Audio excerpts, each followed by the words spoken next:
Hi, everybody, and thank you for joining us. My name is David Robinson. I'm the Director of Membership and Meetings for the Linguistic Society of America, the LSA, which is sponsoring this webinar. Thanks for taking the time out of your day to join us, and we're just going to wait a couple more minutes to allow the latecomers to get signed in, and then we'll get started.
Okay, I think we've probably got everybody here, so we'll get going. Again, my name is David Robinson. Thank you for joining us, everybody. I am the Director of Membership and Meetings for the Linguistic Society of America, that's the LSA, which is sponsoring this webinar. Thank you for taking the time out of your day to join us, and I hope that you and yours are staying safe and healthy. While I'm talking, you'll be seeing a brief slideshow about the LSA and what we do. You will also see some information about a special membership discount for participants in this webinar. We give you 25% off with a coupon code, which is podcast. And you'll also see some information about how to donate to support production costs for the webinar. We're excited to present this webinar on Inside the LSA's Subtitle podcast, and we're grateful to our panelists for taking the time to participate. Our panelists are none other than the producers of Subtitle, Patrick Cox, who is the winner of the LSA's Linguistics Journalism Award for 2019, and documentary film and radio producer Kavita Pillay. So I would like to take a few moments to let you know how the webinar will work and to make sure that you're familiar with the control panel. You may have noticed that your microphones are muted. This is so we don't get too much miscellaneous background noise from all of you. We do encourage you to ask questions, and we would encourage you to ask them right now at the beginning of the webinar. You can do that using a questions widget on your GoToWebinar dashboard, and I'll forward these to the panelists so they can address them as we go along. And if your question is for a specific panelist, please indicate which one. And finally, before I turn the floor over to our panelists, I'd like to take a few seconds to answer. I'd like you to take a few seconds to answer a brief question about who you are, so we can get a better idea of our audience. I'm going to start a poll in a minute, and if you can take just a few seconds to answer it. Okay, you should see it on your screen now, so go ahead and take a few seconds to vote, and once everyone has answered, we'll have a look at the results.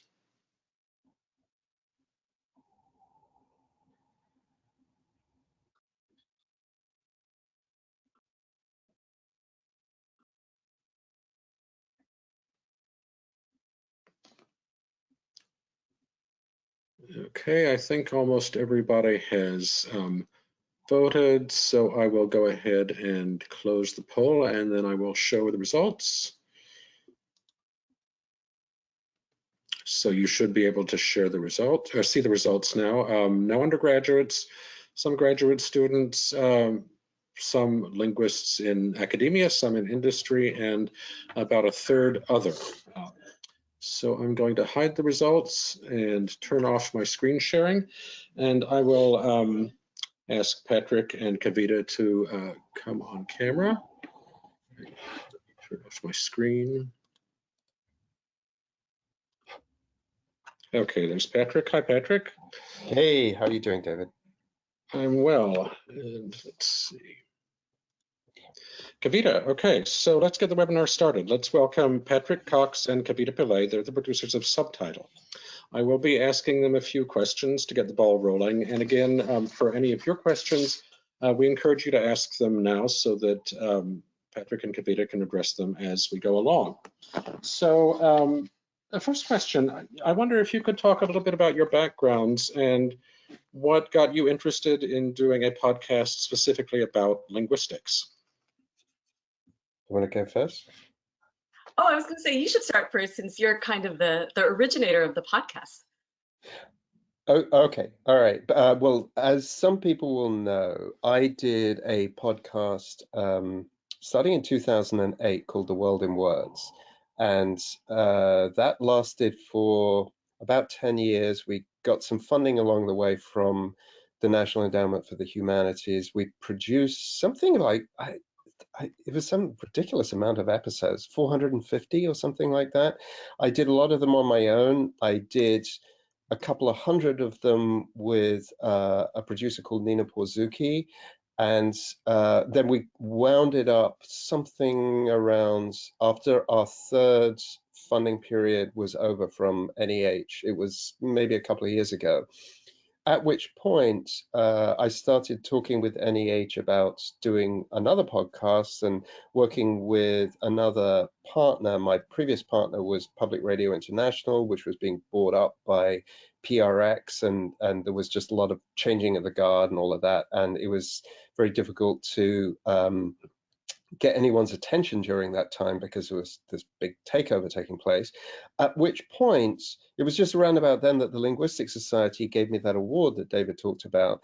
And so I went back to the Linguistic Society and said, hey, how about it? You know, we could together go to NEH and put a proposal together for a new language podcast. And so we did that. And then after some considerable time, and then after an even longer time, heard back from NEH. I think it was about 7 or 8 months after we put the application in that we had got the grant, and that so we began. The funding period began in September, and we put out our first episode in October. Was it? So October, late October, something like that. And we've been putting out episodes every 2 weeks since then. And so I've just been co-hosting with Patrick since the fall, but we had worked together previously a few times on the World in Words. I think maybe the first story we had worked on was about Indian Americans and the spelling bee, and things that were going on in India that could kind of be tied to this phenomenon that we see here year after year. And I'm not a linguist, but I have done some radio reporting, and I would find that, if I did a 4-minute story, I would always come back with so much material that, it felt like it could fill 20 minutes or 30 minutes. And I come from a documentary production background. So maybe that's kind of that, that magpie tendency that I have. It felt, but well suited for something like a podcast. So when Patrick and I started talking about Subtitle, it felt like a great way to be able to do longer radio work, which I was finding I was really enjoying doing longer stories, and also to to work with a colleague who I felt like I could learn a lot from and who I really respected. And so that brings us up to this point.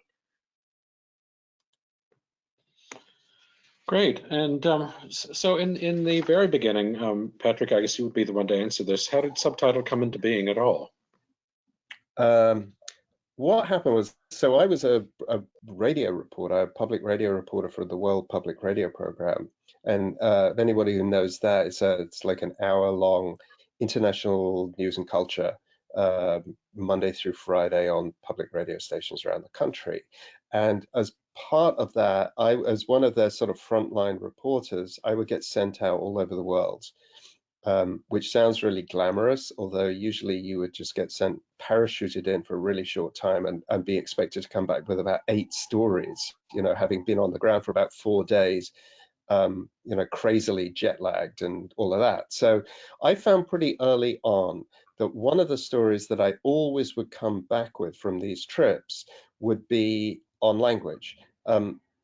It took a while for me. It wasn't my plan. It just turned out that way because I thought language stories were cool, and there were so many. It was easy to get people to talk about languages or about how they used language or some kind of local phenomenon that was taking place that involved language, and people just loved talking about it, and so it just became a really easy thing to do, and it's made for great radio because you did a lot of the reporting was not in offices and talking to government functionaries, but it was on the streets, or it was sort of radio friendly, fun environments. And so after a while, I just went to my boss and I said, look, I'm coming back with all these language stories. How about we establish a language desk? And we were a BBC co-production. The BBC didn't have a language desk. So I convinced him that that we should have one and kind of almost show up the BBC for not having one. And he bought that, and then would go over to the BBC and kind of brag about this. And then, based on that, I said, well, let's do a podcast. And he said, yes, not knowing how long it would take to do a podcast. And then there was a lot of push and pull over the years about how much time I was spending on the podcast, compared to how much time I was spending on radio stories. I kind of had to feed the beast, but I had to feed both beasts. And but it was fun. I mean, all the way through, it has been really good fun. And I feel like one of those kind of self-taught linguists. That feels like a very dangerous thing to say in front of people who are properly educated, but I do feel that over time I've learned a lot about linguistics from just having interviewed 10 trillion people about language. Great. So obviously the 2 most recent episodes of the podcast have been very topical and have dealt with the coronavirus pandemic, but you've had so many other really interesting topics that you've talked about in other episodes. How to communicate with aliens. Did Katrina kill the New Orleans accent? Is a polyglot's brain different? Why are Mormons so good at languages? Where do you get the ideas for your episodes? What Kavita, why don't you? Well, ideas are everywhere. So I like to work with Google Docs, and so if something strikes me as an idea, I know that if I don't write it down somewhere, I'm bound to lose it. So we have a shared Google Doc where whenever we have a story idea, we'll just put it in there. But some things date back years, like the Mormons one dates back to like 2013, I think, when my husband is from Finland, so he speaks Finnish, which not a lot of people speak. And we met this young guy who, when he heard my husband's Finnish name, he broke out in just totally fluent Finnish, like stunningly. And he's just this white American guy who happened to know Finnish. And so when we started asking, he said, well, I had been a missionary with the Church of Jesus Christ of Latter-day Saints. And so that just lodged in my head, and I thought, wow, I want to know how it is that he managed to learn a language as difficult as Finnish in 2 years, and whether there might be something true about the church, the Mormons, their approach to language learning. What might it say about language learning in general? What might it say about the combination of faith that goes into language learning? Is that some sort of secret sauce? So it was just that was one of those ones that was in the back of my head. But say something like the alien story, I think, Patrick, maybe you were sent a book about that. Was that correct? Yeah. how to speak with extraterrestrials. So, ideas come from other people sending us things, as well as things that we kind of just notice, out in the world once our radar is kind of attuned to this. Because, as I kind of think of it, language is like the water to the fish, and we're obviously using it all the time and not necessarily thinking about it. But as soon as you start thinking about it, there's so much there. Right. I can say for the polyglot one, there's a cool backstory to that one. So I knew from a New Yorker article that there was this polyglot study taking place at MIT. And I knew all the names, and I also knew that I wasn't going to get inside the lab and be able to observe anything unless somebody approached me, and then somebody actually did. So one of the participants who had been trying to get onto First the World in Words and then Subtitle for many years, and we could never figure out, she lives on the West Coast, I live here, and I just couldn't figure out a way to tell her story without, you kind of needed some sort of a news peg. I certainly did when I was working in a newsroom. And so we had corresponded for years, and then she just wrote and said, look, I'm one of the participants in this MIT study. Why don't we do an interview on that? And I'm like, okay, we'll do an interview if you can get me inside the lab during the time when you're going under the fMRI scan. And so we then negotiated for a long time with the lead MIT researcher, who kind of resisted for a while, understandably, but eventually sort of relented because, it wasn't just a reporter, but it was the very participant who she was not paying. I don't think she was paying anyway, to pushing her to record this stuff, to get in and record this stuff. So it was great. I mean, I recorded interviews with each of them. I sat in on the session, and then I talked to a guy called Michael Erard, who some of you guys might know. He's written a book on hyperpolyglots called Babel No More. So he had the kind of history of a lot of this brain research, which was, well, the history of brain research when it comes to polyglots is fairly rudimentary, and it's only come on in the last few years. So we had a lot of really nice different sort of dimensions to the story, which I think is what makes a really good podcast episode. Okay, that segues into another question I have. So you obviously have had some really good episodes. You've got a lot of, I guess, backlog of episodes. What's the difference between a really cool story or topic and one that works in podcast form? What do you think, Kavi? I think that's a question in like radio and documentary and any kind of storytelling in general, right? And there's a lot of people who've done great work on. Actually, you know what? If there is anyone who's interested, I think the best distillation of that is in this book. I'm not getting paid to say this. This is just an excellent book for anyone who wants to do radio reporting or podcasts. Out on the Wire, Jessica Abel. And I forget exactly how she distinguishes the difference, but a topic might be something like topic might be viruses, right? So that's a topic, and a story is someone who has the virus and is going through some sort of challenge, and there's maybe a beginning, middle, and an end, and this is relevant to how might this be relevant to other people? Like, what can we learn from this? What sort of nuance is there to it? I'm not doing the justice to it that others like Jessica do. But Patrick, specifically for a podcast, what would you say makes something compelling for a podcast as opposed to just a topic? Yeah, I kind of changed, I think, over the years on this. By the way, there's that Jessica Abel book. There's also a podcast series on it. If you prefer to get the information through podcasts, what's it called? Out on the Wire. I think the Uh, podcast is also called Out on the Wire. I can't I remember, but so. it's like an 8-part series, and it's really, really good if for anybody who's interested in doing their own podcasts and trying to figure out how to sort of organize their thoughts.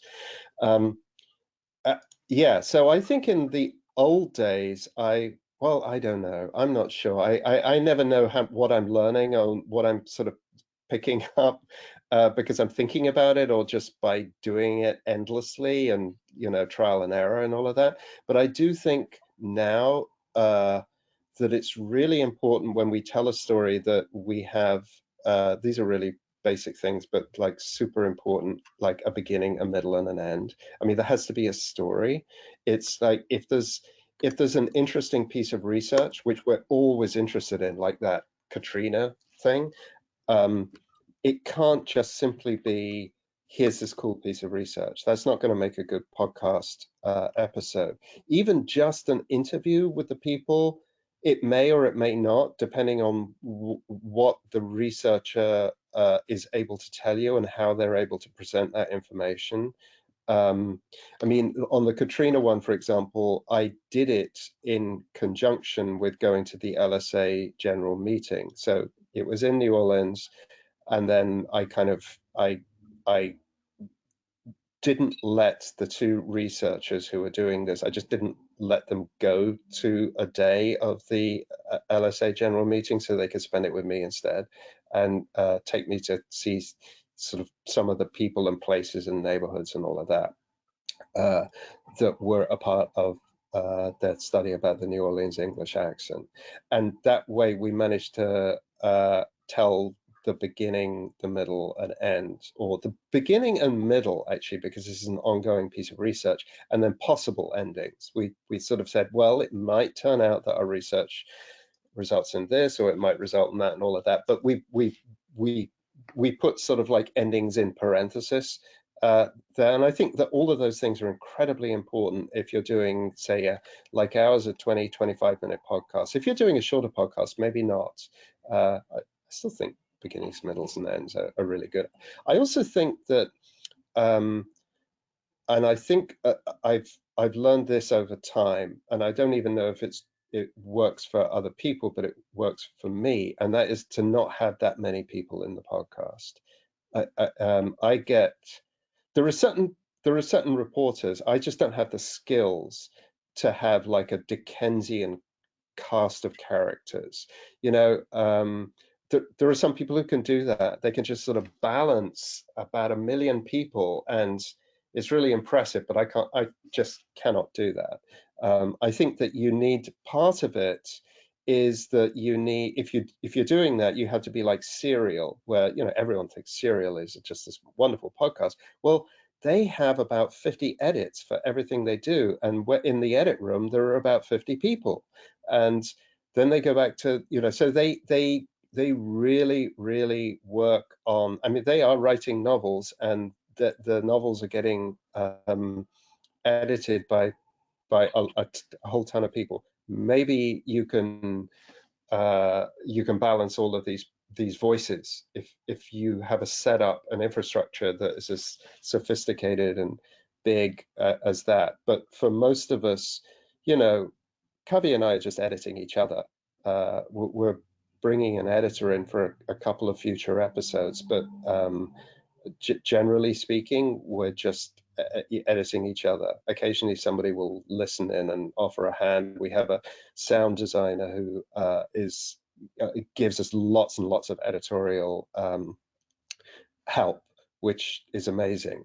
But unless you have like a ton of people to help you at strange hours of the day and night, then I would suggest that you try to keep it as simple as possible. And even if you're doing a long-ish podcast, that you just have 2 or 3 voices. I think it's really, what's really great when you have those 2 or 3 voices is when you kind of get the curvature of their thinking, so that they start in one place and they end up in another place, and that's really nice, rather than just pulling people in and losing them and bringing a new person in and all of that. And that's a bit of a casting process as well. You know, I found I wouldn't have expected, but I think part of this is you're a little bit of a casting agent sometimes. Like if you know someone has some good work, you might be looking online to see, well, can I find a video where they're speaking? How do they speak about this? Do they speak in an engaging way?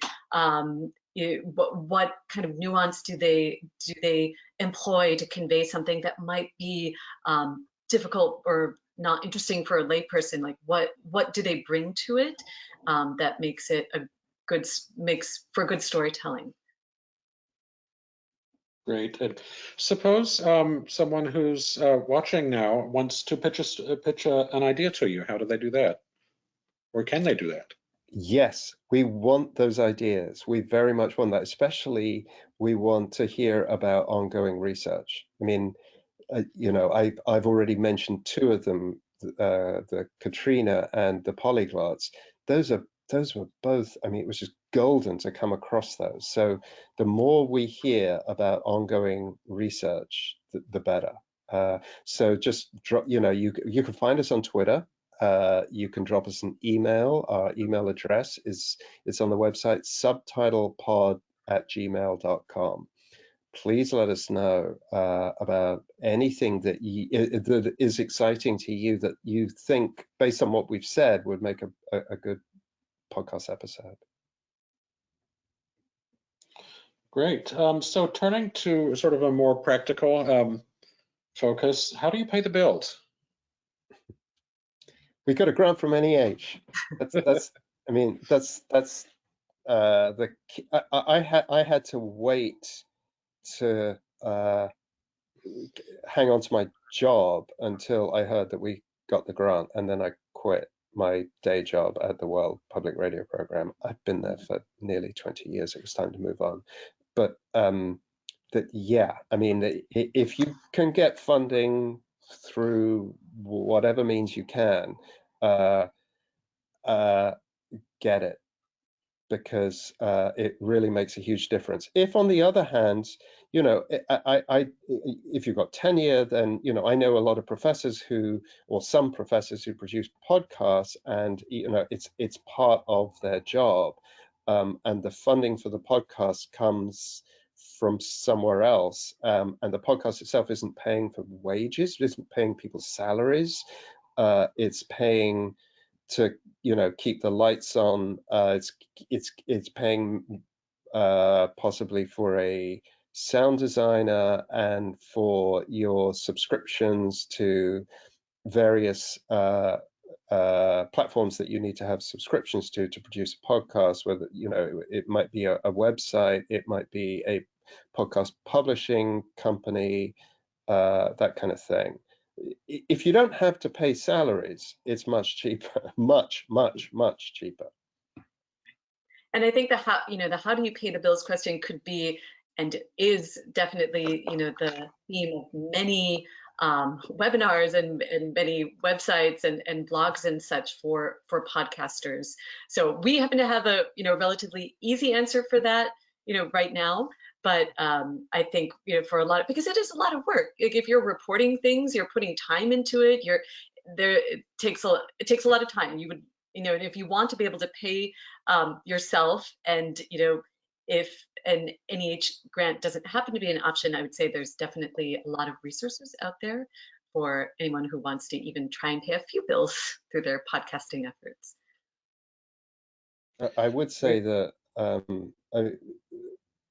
going to somebody like NEH is, I mean, it's fairly daunting at the beginning, but you know, and there are other organizations, governmental and mainly non-governmental, that might be interested in, especially if you're interested in doing language-themed podcasting. It really is worth chasing up, you know, whomever, and chasing up maybe the people you know to start off with, the people in your own backyards. Yeah. Okay, well, we've talked a little bit about the, you know, creative genesis of some of the episodes and about the practical side. What would you say are the most important things to think about for somebody who wants to start their own podcast? Okay, so there are something like 30 or 40 language themed podcasts right now that I know of. I'm sure there's more than that, but so that's a lot. And it's not even that much compared to, say, sports or something like that. But I think that you have to have an angle. You have to know why you're there, and why you're different from everybody else. I think the successful podcasts all have that. They all have in their head, they can sort of carry in their heads a little mantra to themselves, whether it's a couple of sentences or whether it's like, oh, you know, we know what we are. And it's good to articulate it too. I mean, for us, I think that we're more international than most podcasts. We don't focus on the English language. We sometimes do, but we don't exclusively by any means. We have many episodes that are not about English at all. And then we also bring journalism to it. So most of the podcasters, language podcasters I know, pretty much all of them are not journalists. They do fabulous work, but they don't bring journalism to it. That's not the point of why they're doing it. They're coming from an angle of they may be academic, they may be enthusiasts, they may be entertainers, all kinds of things, but they're not journalists. So those are two things that sort of, at least in our heads, set us aside, and I think that they help to carve out like a little niche on that crazy Apple podcast 600 or 600,000 or 700,000 total podcasts that exist. It just, you know, we got our niche. Kavita, anything to add? I think Patrick covered it. I think that was a pretty good synopsis. Okay. So obviously now you're collaborating with the LSA on this podcast. How do you ensure that the stories are sort of in line with the scholarly mission of the LSA and that they're presenting sort of, I guess, for lack of a better word, proper linguistic research? We have 5 scholars who are signed up to advise us on through our NEH grants. Over the years, we've had 5 or 6 per grant, and we've gone back to, I think there's one new one this time, but generally speaking, we've gone back to people who've been most helpful to us. They're all 4 out of the 5 this year are linguistics professors. And I don't know if they're all members of LSA, but they probably are. I've certainly met a couple of them at LSA meetings. So they're a great help. And then I guess over time, I have just through the World in Words and now Subtitle, I've just met so many linguistics professors that when I look at the various people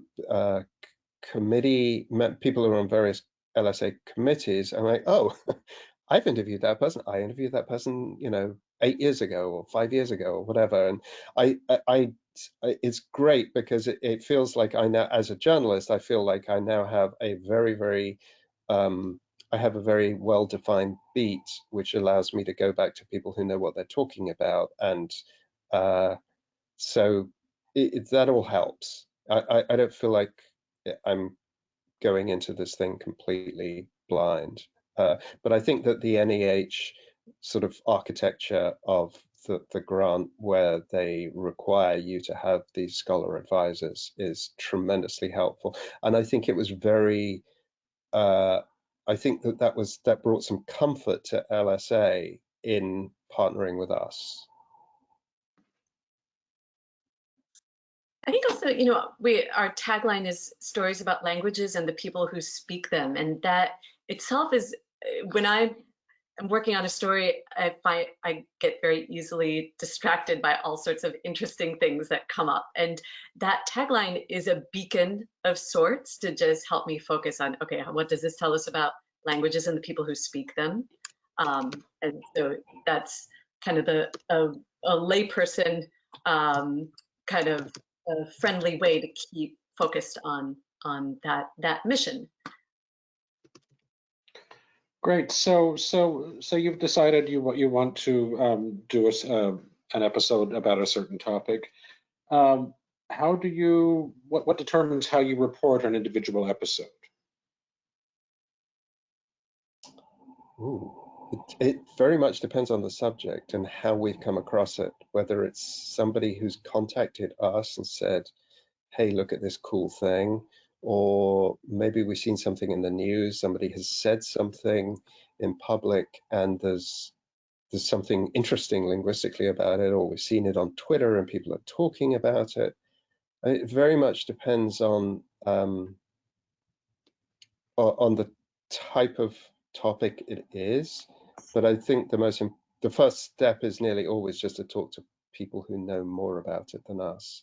Beyond that, it's really difficult to say what the process is, because it so depends on the topic.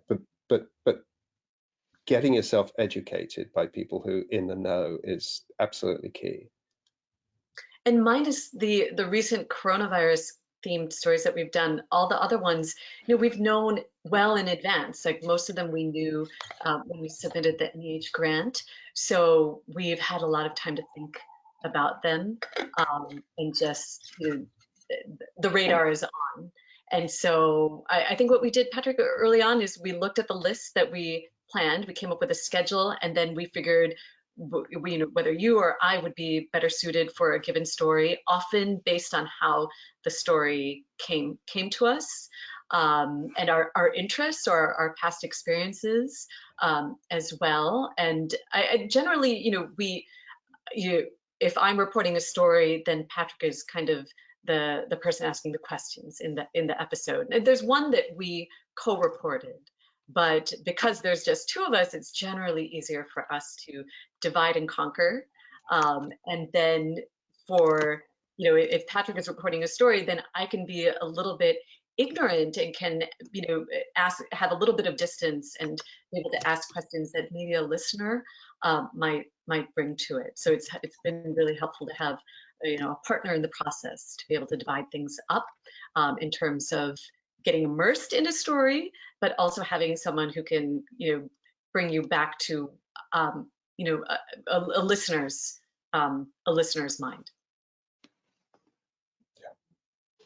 Okay, well, more seriously now, how have you and how has the podcast been affected by the coronavirus pandemic and the lockdown that most of us are under?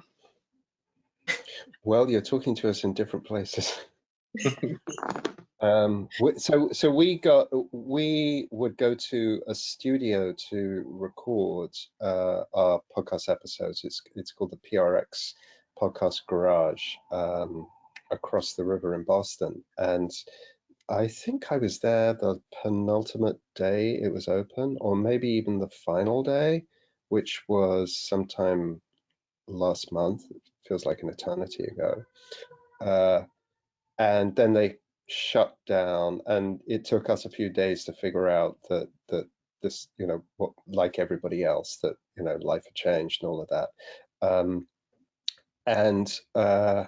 So I'm talking to you here from an office which is about 5 minutes from where I live, and I'm very lucky insofar as it's only my wife and I use this office, so it's essentially an extension of our home. There's nobody else comes here. So, and I'd never thought of recording anything here before because it's very noisy. I don't know if anybody's been to Inman Square in Cambridge, but there's the hospital up the street, there's a fire station, there are cops coming through, there's about 8 roads converging all in one central place, and it's a disaster, as if you want a bit of peace and quiet, except for now. And you can actually record whatever you want. I just stick a blanket over my head. This is what we do to create a kind of makeshift studio. You stick a blanket over your head and you talk into a tape recorder with a decent microphone, and it doesn't sound that much worse to be honest, than being in a full-on studio. So that's some of the practical sides of it. We have co-hosted where each of us has recorded in our spots, Kavi in her closet, me under the blanket, and we will both press record, and then we will sync up the 2 voice tracks together, so it's kind of sounds like we're in the same room together. We've done that for 1 episode, and I've done a couple of episodes on my own, and which is more practical if one of us sort of takes over all of the tracking for an episode. But like I say, it's possible to do it in other ways. So those are some of the kind of practical sides of things. Maybe I'll stop here and not talk about the subject matter if you want to. Yeah. We had a schedule for the end of this first season, and we have paused that because we both felt like there were things about this current situation that we felt we could explore through language, and so we put out a handful of episodes in that regard. And initially, it's been a lot of like conversations with people we know, and then it's kind of been broadening out. Patrick did a great episode on looking at the discrimination that a lot of Asian Americans are now experiencing, and how some of the rhetoric, the political rhetoric that we're hearing, is tied to that. And I'm planning on doing an episode in a bit about a particular word that has fascinated me for a long time. Happens to be from Finnish, and but that I feel like suddenly really speaks to this time, and that's going to require some reporting. I would not have been doing that episode if not for the current situation. So it's changed our focus for the end of season 1 for now. So we have a few other episodes that we had planned that we will be coming out with. They'll just be coming out on a slightly different timeline than we had initially planned.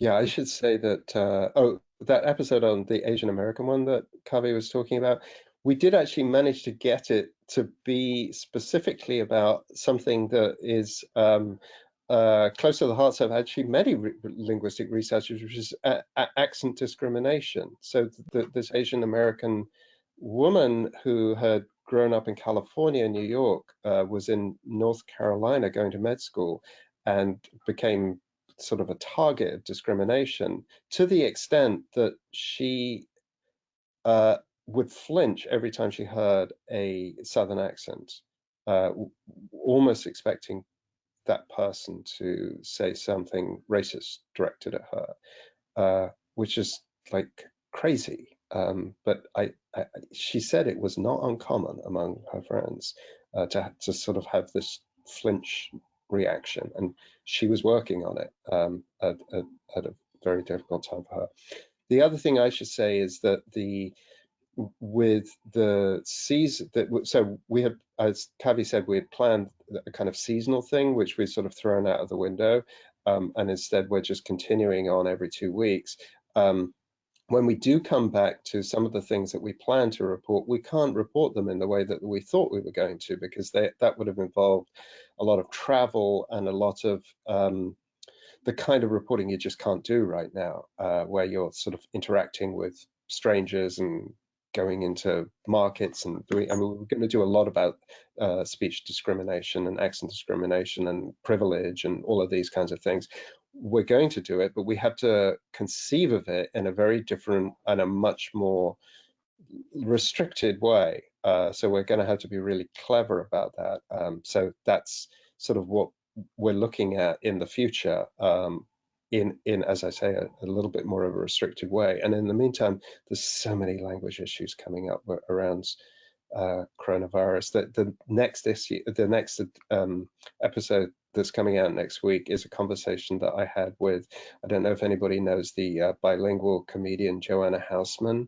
She's hilarious. Go follow her on Twitter. She's been posting videos of herself with her Venezuelan parents in the parents' house in Western Massachusetts, as they all drive each other completely crazy. And there's so many of these things are language related. Her jokes are language related, whether in English or Spanish. I speak very little Spanish.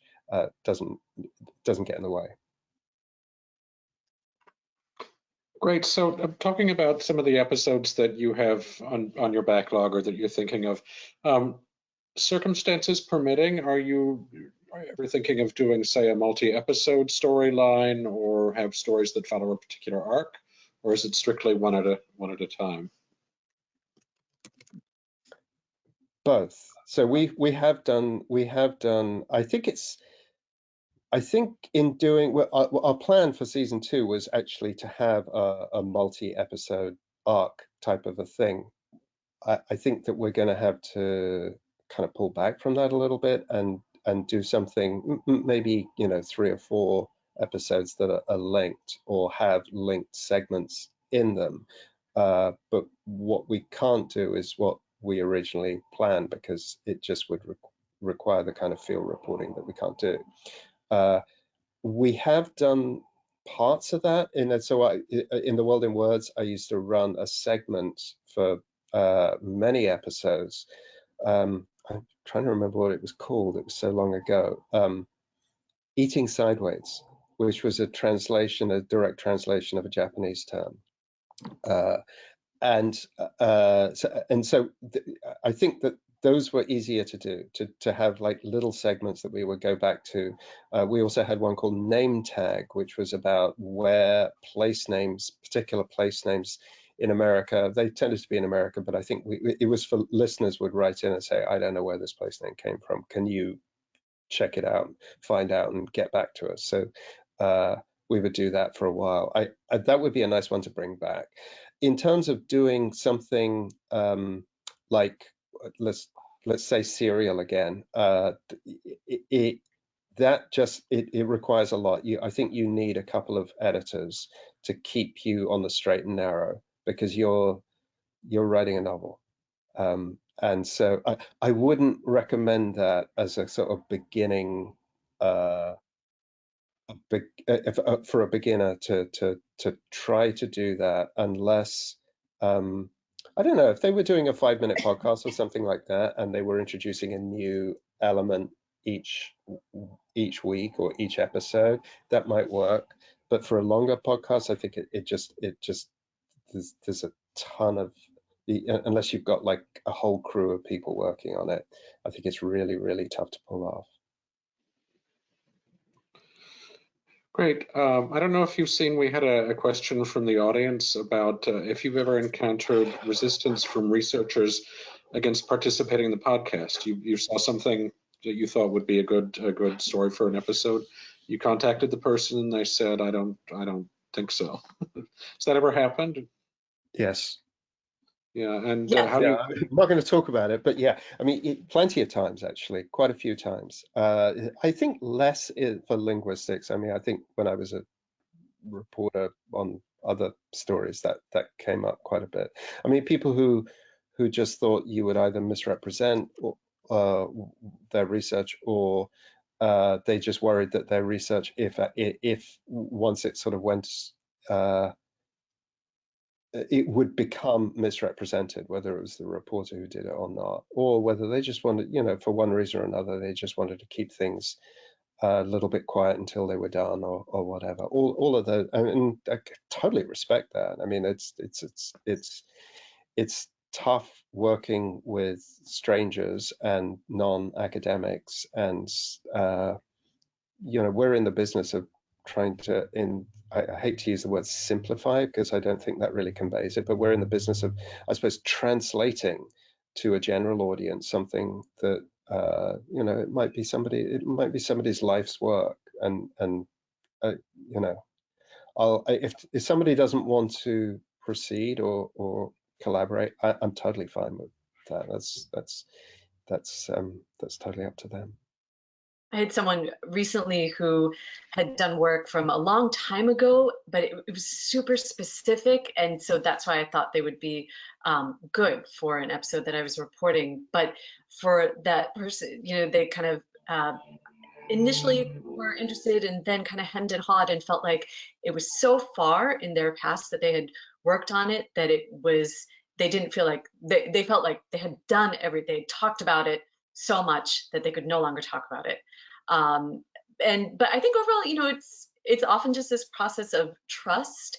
If you have someone in common who can introduce you, that's always wonderful. But sometimes you're doing a cold call and you have no idea how it's going to go. So, how do you send that cold email and let them know, here's our track record, here's what we're interested in doing. Sometimes that you build that trust through just like a pre-interview, a brief pre-interview, where just even if you can't meet in person, you can just have a phone call and let them ask you a few questions and you ask them a few questions, and I that can sometimes open people up. But yeah, if someone isn't ready to talk or just doesn't want to talk for any reason, we're not gonna show up at their door now or at any point with a mic. Okay. We also had we've had both of us have had trouble interviewing members of our own family, actually. Although they're sometimes the best. I mean, like Kavi's segment that she did on her mum a couple of episodes ago. I recommend anyone to listen to that. It's wonderful. But like there was a lot of back and forth that like just family stuff that makes it quite difficult. Right, Even and just then. like So and also, we're all different when the tape is rolling, right? Even if you've done it a lot, like I feel that too. I think one of the hardest things when you're reporting is like, what radio should sound like or what you think podcast should sound like, and the hardest thing sometimes is to sound like yourself. And when I interviewed my mom, she did not sound like herself, and she was so frustrated with that at the end. And so I actually ended up doing it again because I felt like she is not someone who's ever really done anything like this. So in that case, I felt like it was appropriate in order to get the story, especially to get the story from a family member. It was important to like allow her to feel like, oh, I wasn't myself when I said that. I felt like she was talking to my dad, talking about my dad, but like talking about him as if I had never met him and things like that. And those sorts of things. That was an interesting form of resistance initially, when she was like, oh, I don't know whether I have anything to say, I don't know whether I can do this. And then just letting someone know like, well, I'm also, the onus is on me to help you do that, right? Great. And I also wanted to remind the listeners out there that you can to please send us your questions using the question widget on your dashboard. And if the question is for a specific person, please let us know. So you, Patrick and Kavita, you've got a very nice grant right now from the National Endowment for the Humanities. If you had an unlimited budget, what would you spend it on and why? I know what I'd do. I would want to go to Papua New Guinea or the Indonesian side of the island of New Guinea and spend a bit of time there learning about the languages there, because something like 700 languages are spoken on that island. I mean, it's a massive island, but it's just insane, and they're being documented, but I'm sure a lot of them have been barely documented. I would love to spend time with just people who's in I don't know how we do the story, but I think it would be really good to actually spend an extended amount of time with a group of people who are conversing in such a completely different way and a completely different environment for different reasons, and also for the same reasons. I mean that could form the basis of a series, especially if it was a group that did not have a writing system, and who some people were trying to introduce a writing system for them. Something sort of very, or also whether There were land issues because land rights and language go together so much. You know, anything where there was a certain possibility that the language would either be imperiled or changed to such a degree in a dramatic way. Boy, I think that would be great. That would cost a lot of money. I agree. I don't have a particular place or a particular story at the moment, but definitely travel and somewhere where you can be immersed, and hiring some really good fixers, because people who are really have their ear to the ground and who know how to connect you, and of course, because when you're in a different setting, where you're not taking things for granted the way you do it at home, anytime I travel, I'm just coming up with so many more stories than I would be, right here in my little back office. Also, wouldn't it be great to hire an editor? It would be great to hire an editor. Great to hire an editor and a social media person and all of these. Right, all of those things, yeah. Okay. Does anybody else in the audience have other questions for Patrick and Kavita? Ask them now in the questions widget. Oh, here. Here's a question, which I'll just read it because it just came in. 1 second. They apologize for not having watched the podcast yet, but do you ever, if you were interviewing somebody and there's another language going on, is that language subtitled into English? And this person has a lot of contacts in Peru and is Quechuan.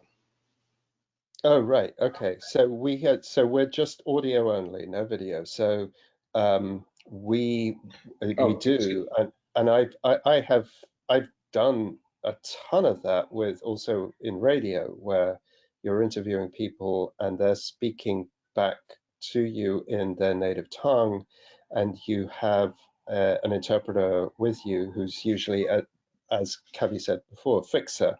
So this is a person who will do everything for you. They'll find the interviewees for you, but they will also do some on-the-spot translating for you. So yes, we will then have somebody doing an English version of what is being said, and then you mix it in after the fact. Oh, what a fantastic moment! That's just straight out of that BBC interview. This is my research assistant. Can you go? I don't know if I should just go on or whether everybody else is just transfixed, but yeah, but the answer is yes. If somebody is speaking in another language, where our listening audience is English speaking, we have to assume that they don't understand that language, and we got to take care of that. I think the person is also asking, are you envisioning reaching out to a non-English speaking audience, maybe with subtitles if they have facility with written English, but not so much with spoken? Have you ever done that? We have not. I'd love the idea of doing that. We could do it in the form of, if we had a transcription. We do have a transcription service, but we don't transcribe. We don't make public our transcriptions of our podcast episode. I think we'll make an exception for an upcoming one that we have on Nicaraguan Sign Language. But in theory, if the transcription is available in English and somebody to translate it is available, then that would be one way. In terms of actually doing a podcast in another language, and we would have to collaborate with a native speaker in that language. Okay. Yeah, the name of the show is Subtitle, which is typically a visual thing in film. But for us, the idea of subtitle was you have something in one language that you are conveying to people who don't necessarily speak that language, and of course, sometimes things get lost in the translation and in the subtitles, and sometimes things get found, right? Great, thank you. We have another question from the audience. What do you want linguists to know about Subtitle? I don't know. I'm not. I think that I do know that there are some linguists who use certain episodes of Subtitle in their classrooms, and we would love it if linguists, anybody who was interested in doing that, could approach us and talk to us about that. And we'd be very open to doing providing material that would work for that. I mean, we have a lot of people from academia in our podcast featured, who we interview or who feature in one way or the other, and the vast majority of them are linguists. Not all of them, but I'd say that most of them are. We're always would be interested. We ask them, and we ask our scholars advisors how best to sort of present their views, and we would be interested, certainly from sort of complete outsiders, people who we haven't interviewed before, who aren't advising us on the podcast, just that we'd love to hear what they think, and whether they might want to participate in the future. Yeah, especially now, when everything is online, if there are professors for whom it might be helpful to have someone else come in, if they're using an episode, and I think that would be fun for us. It'd be interesting for us, and if it's useful for academics as well, we'd love to talk about that. Great, thank you. Any more questions from the audience?